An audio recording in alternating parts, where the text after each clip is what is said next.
I told you guys, right now, COVID's going crazy. You can't really go to events. We don't have events right now. If you go out or try to be social like that, that's a risk, right? Depending on where you live, more or less.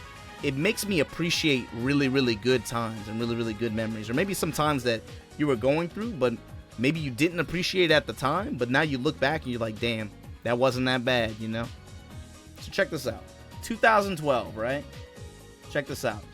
This is Tokyo. Majin Obama lands in Narita, somewhere around here. Gets on a train, goes to Yotsukaido. Has to stay there for maybe like a week or so. And eventually, here's Tokyo. I end up living way the fuck over here. Asahi City. So check this out. So this is an experience that you have a lot of the time when you go to the countryside in Japan, right? You get off at your train station. Now, again, for comparison's sake, in Tokyo, let's say you're late for your train, right? You miss it. Usually, it's not a big deal. There's another one coming in 5 minutes. Just be patient. Out here, this is Inaka, boy. You miss that train, you gotta hold that shit for an hour. One train an hour. Both ways. So you get off here. That nice countryside breeze, it's right by the ocean. You saw that, right? So what do you smell? You don't smell what the rock is, no. The smell of the game, I know what that shit smells like. Pig farms. You get off this train station, you stick your nose in the air, you take a deep whiff, smells like pig shit. That's not a lie. The most famous thing about this place, there's pig farms all over the place. It's countryside, mad country. Look at this shit. This is right by the station. Usually in a lot of these places, the station is where like all the business is, right? It's usually bustling. Look at this shit. Barren fucking wasteland. You get off the station. This was my walk home every time I had to get off the train. Hit this little 2-minute walk all the way to this corner. Hit that left. Random derelict building here. Dude, this place had to been infested with so many crows, spiders, and nasty shit. My apartment, bam, right there. Nice little 2-minute commute from the station. This was my den, man. This was where it went down. That was my room. The walls completely decorated. Some random idle shit. We lived real simple, real nice, real clean. Out there just studying, grinding, reading Twitter. But yeah, this was it. I had a really long apartment. It's like a shotgun house almost, right? Like really narrow, not that wide, but really narrow. Anyway, this was my place, man. Pretty big, simple, countryside living, that kind of thing. So my work commutes. Let me show you this. 3 days out of the week, pop out the apartment, right? And again, hit the corner. Take a quick right.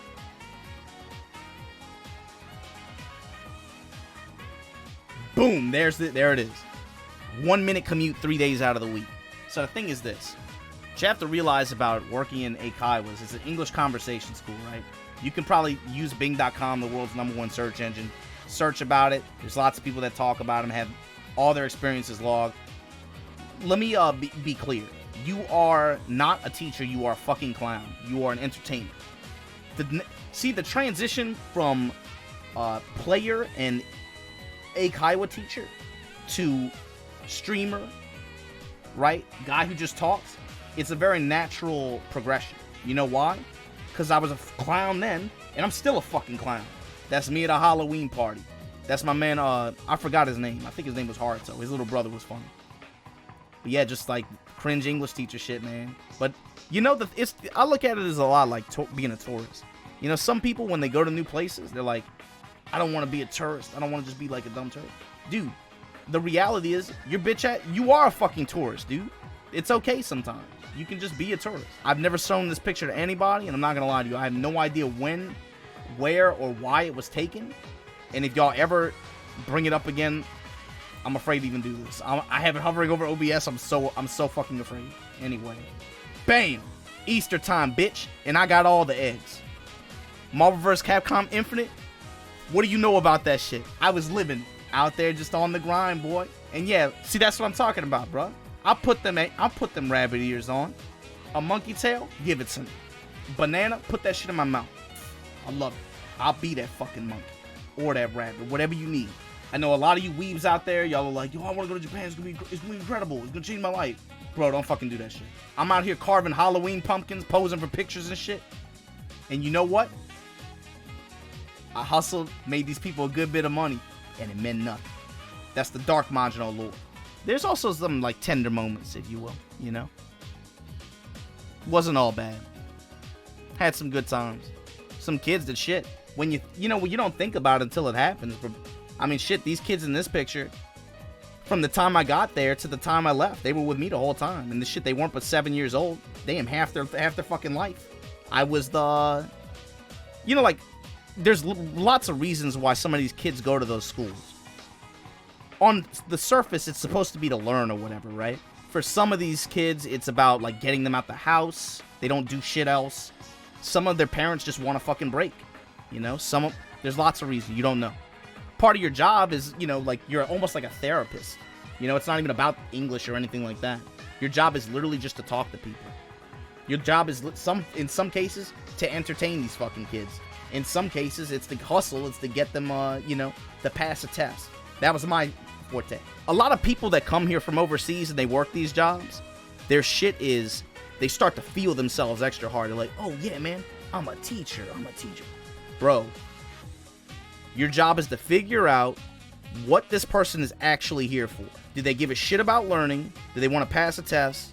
Do they want a friend once a week that they can talk to? Because maybe they don't have that. Real shit. That's the dark side to Japan, man. Sometimes people just wanted a friend to talk to for an hour.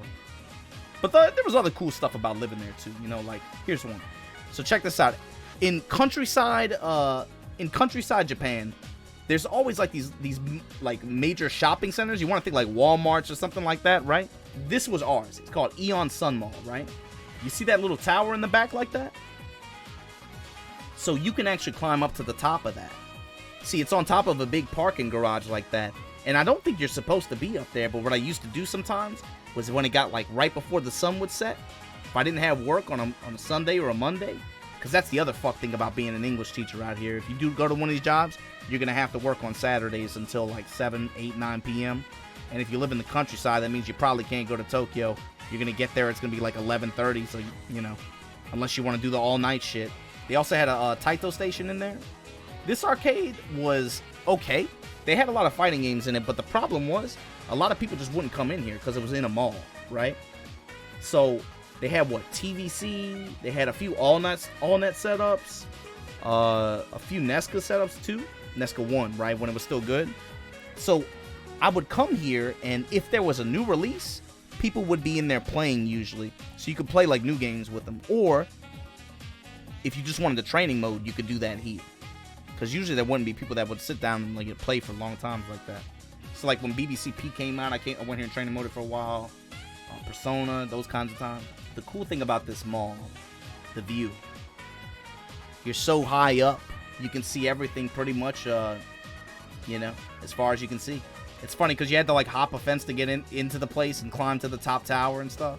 Which in retrospect, I definitely could have gotten in trouble for. But so yeah, there was the Sun Mall. That was cool. Something else that was tight was this. Bam. The motherfucking Joy Club. How many of y'all know about this? Bro, you talk about karaoke. You talk about playing pool. This was the spot, man. Saturday nights, Friday nights, Sunday nights. Can I tell y'all something, man? Check this out. So if this is like a manga cafe with if you look around, it's just like wall full of manga, DVDs, all that other shit, right? They had a nice little cafe in there too. Cheap, nasty food, doesn't matter. But here's the thing. They have little booths where you can rent a PC or a TV. You can just chill there for a few hours. And it's like on a bed, where you can just like lay back and watch stuff. So the thing is this. When I moved to Japan originally, I didn't have a computer. So that summer, for EVO 2012, I came to this bitch 3 days in a row. Paid the money 3 days in a row. And just chilled and watched EVO the whole time. In the motherfucking Joy Club, man. I'm trying to think, what happened in 2012? Was that was a good KOF 13 year. That was a good year that year. But this was how I watched it, man, in one of these little booths. Because I didn't have a computer yet. So let's see, we had the Joy Club. The other thing was this. when you live in the countryside like this, right? There's not that much to do. So my whole thing was, well, fuck it. I'm gonna get back on my grind. So I was always like lifting, and they had a shitty little gym down the street. I was going there and lifting, but I was like, you know, I kind of like, it doesn't feel right to not be playing sports too. That was something that I got into, you know, I'd say like later in my teenage years, just try to always be active in something. A hop and a skip away from the train station, I could ride my bike here. This was a kickboxing gym. I can't get any closer. Out here in the middle of nowhere, bro, in the middle of a neighborhood. Just this grimy ass kickboxing gym. But bro, it was so much space. They had a ring, heavy bags, double M bags, speed bags. And the best part was they had their own gym, like squat cage, their own bench. So eventually I just cut the gym membership. I just started going here and just grinding. And this shit, I spent a lot of time here, man. Had a lot of good times with some people too. In fact, we'll come back to this. I didn't plan on showing you this one, but I just got reminded of it. I just remembered it. So from the train station, you hit this right? You go down this little street. Check this out. You see, this is kind of how like a lot of old JP neighborhoods look in like countryside. Like, looks like everything's shut up. Some of these businesses out here, man, I don't know how they survive, to be honest with you. It's pretty wild. But if you keep going straight down the street, right? The motherfucking bowling alley, bro. What would y'all even know about Asahi Bowl? You know how many just like group dates, how many just like nights where we just get walk. It was just me and a couple of the guys. Sometimes they bring friends, you know, we have JP friends and stuff like that. We would just get washed and go to the bowling alley. And you know, the thing is, like, with bowling alleys in Japan, maybe it's just this one. Maybe it's just because it was old-fashioned. But they don't have, like, a bar. I feel like in America, a lot of them have, like, bars integrated into them. You can get beer and shit like that. They don't really have that here like that. Usually, if you go to bowl, you go to bowl. Just, like, beverages and stuff, they have drink machines, but it's not like they have food and drink, you know? So, shit. We would go to the convenience store, just load up on shit, go in here and just bowl. Just bowl, man. And to be honest with you, it was fun. I guess now, since I showed you that, hell, y'all want to go to the beach? See, this is the thing, man. This is the thing about living out there on the countryside, living like this. This was the sickest part, bro. Sometimes I would get up real early, maybe like 6 o'clock. I would just bike it to the beach, go run. Sometimes, you know, once one of my other coworkers, he moved into the apartment next to me. He got a cheap ass surfboard and started waxing it. I used to just borrow his surfboard, go surf in the morning, come back, go to the gym, go to work. Boom. And that shit was fun, bro. In Japan, a bicycle is power. You can go anywhere. You can do anything. But there's this, is this it? I think this is it. Oh yeah, man, this is sick. So check this out. Once you get out to the open like this, I'm pretty sure this is the right way. When it starts to open up like this is the farmland. Man, you know, it's so simple, right? It's not even, like, glamorous. There's nothing, like, exciting, really, about it. But it's just, it can be pretty in its own kind of way, you know? Just green, just crops. Yeah, the smell of dung in the summer. Yeah, pretty much, right? But this was it, you know? Once you hit this part like this is a big part. If you guys watch the stream, I've talked about this before. This is a very important part of the Majino lore. But this 7-Eleven gas station, bro, this 7-Eleven convenience store is very important. You know why? When you make that ride out to the beach, this 7-Eleven was special because it had something none of the other ones in the city had. Fucking Slurpees, bro. I told y'all this before. I definitely would walk in there the first time. I was like, because I kept going to 7-Elevens here. I was like, dude, they don't have any Slurpees. This is bullshit. And then one time I was like, let me stop in the 7-Eleven by the beach. And I was like, what the fuck is this doing out here? And you know I did the classic too, bro. I put some of everything, took a couple sips, topped it off with the Coke after, and walked the fuck out. Bro, you make that, I'm telling you, it's super hot out there in summer. You make the bike out to the beach, like, this was essential. This was, like, I don't even drink soda like that. But a Slurpee or an Icy or something like that, in Japan, especially when you get that sweet tooth and you can't really find something to hit it like that, this was every fucking time. You really don't understand, bro. You really don't understand till you don't have it. And here it is, yep. So right around here, you go straight. And the road just kind of ends, right? You can't go any further. Dead end. But beyond this, Kajukuri Beach. Used to just go out there, bro. Smell of the ocean. People just be out there early morning. Be very few people. A lot of like middle, like 30 to 40-year-old like surfers and stuff like that. And man, they had a bike path on the levee there. So I used to just ride it, man. Would I want to go back? You know, Music Pixel, I've been thinking about it. Here, there's a lot of little like bungalows and huts and small houses and stuff like that. I would try to get one of those, and if it had good internet, man, wake up every morning, go surf, come in, stream, and then whenever we have some stuff going on at the studio, I would just drive in. I get a little moped and just drive it on in, you know. I would do it. Honestly, I've honestly been like toying with the idea in my head. So we went to the beach, VXG, you know, the bowling alley, you know, I had work or whatever, yeah, all that dumb shit, right? But this, I gotta be honest with you, bro. I'm not too proud of it, but I'm gonna be blunt. You know, you guys know why I came here, bro. I came to fucking play, right? So let me show you where I used to stomp. This place I used to spend many a night in, man. I was telling y'all the other night, Club fucking Sega. It looks different now. I'm gonna show you what it used to look like. But bro, from my apartment, I still remember the first night I came here, bro. I'm not gonna lie to you, there weren't that many people to play with. But for me, this was my dungeon. Playing Accent Core, playing Plus R, BB, Persona, GG, Xrd 1.0, Virtua Fighter 5, Gundam occasionally. Let me show you what it used to look like. Club Sega, that's how it used to look. So you walk over here, right? This is the kids corner. From there, they had the like some prize games or whatever, and they used to have a basketball game. I had the high score on this bitch when I left too. So here they had the Gundam, here they had the Virtua Fighter, they had the basketball game here, they had the Nesca Cabs here, the AllNet here, Tekken was here. So man, from the time you walk in, I would just beeline it to that bitch every time. Who here? Who playing? If nobody was in there, I would just run the basketball machine. Try to break the record. Every time. I was definitely in the mindset of, I came here to fucking play. You give me a sweep and a DP, and I got you. You give me sweep, throw, and a DP, and I'll figure you out. And I took that shit to heart. Can't tell you a single thing about fucking Dengeki Bunko, but I'll tell you what. Shauna was top tier for a minute, right? They didn't want no parts of my fucking Asuna though. The fucking noise. Anyway, I used to play a lot, man. Thinking about it, man, there was a lot of nights where I just, you know, I stayed until they played the music came on, you know, that kind of thing. I showed you my gym. I showed you where I used to work. I showed you where I used to live. I used to go to the beach. I showed you the mall where you could see everything at. But I guess there's one more thing that I want to, share with you. So for me, this was like, I guess it turned into the start of my adventure, right? But you guys know how this goes, right? You open a book, no matter how good the, you know, whatever chapter, whatever book, whatever part of a series it is, every beginning has an end, right? And for me, like I said, this was just a chapter. Nothing more, nothing less. The last night I was there, I remember this very well.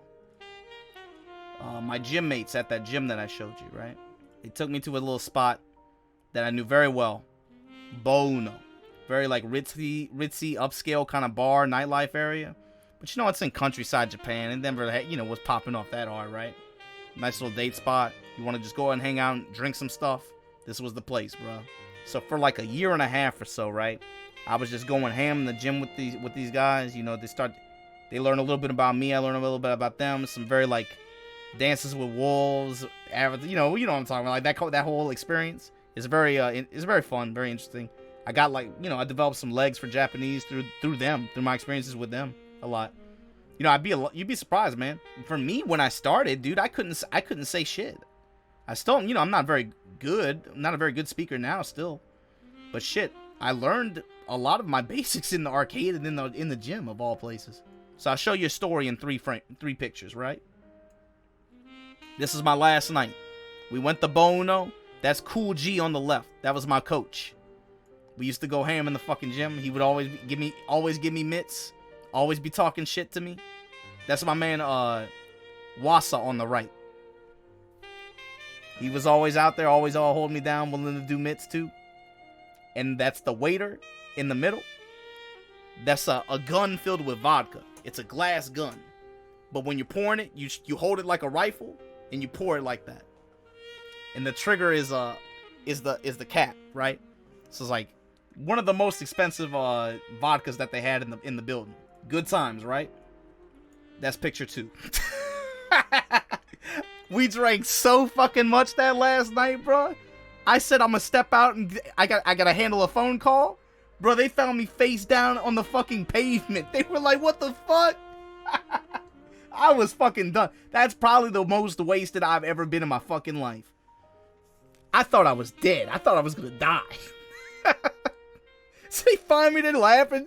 They're laughing and shit, taking pictures. So that's part 2 of the story, right? That's part 3. We made it home. We made it home, baby. My man Watson took me home, bro. Made sure I got to my apartment. You know I had to drink the orange juice. I had a rough day the next day. Yeah, man, I think someday, you know, I've had to go back once or twice for like some city hall documents, but I was always just in and out, you know. But I think, man, I think I'd really like it someday, man, to go back there, even if it's just for a year or half a year or something. Live out there on the beach, run it back, if you will.